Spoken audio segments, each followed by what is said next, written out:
आमचा मित्रपक्ष परीक्षेत नापास झालाय, त्यामुळे अशा नापास मित्राचं बोट पकडून पालिका निवडणुकीच्या परीक्षेत बसायचं का, असा सवाल करत भाजपच्या राम कदम यांनी शिवसेनेवर हल्लाबोल केलाय.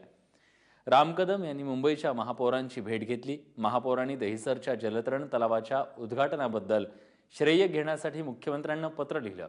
मात्र तशी तत्परता मुंबईच्या समस्या सोडवण्यासाठी दाखवावी, असा टोला राम कदम यांनी स्नेहल आंबेकर यांना लगावलाय.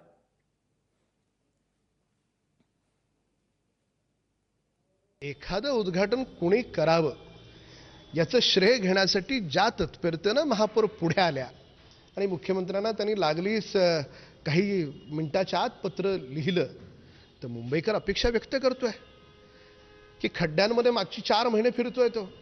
डेंग्यूमध्ये त्यांच्या घरातली लहान कच्ची बच्ची हॉस्पिटलमध्ये ॲडमिट आहेत. मग त्याच्यासाठी महापौर कधी तत्परता दाखवणार? मुंबईमध्ये पाणी असेल, शिक्षण असेल, रस्ते असतील, या सर्व बाबतीमध्ये आमचा मित्रपक्ष हा अयशस्वी झालाय.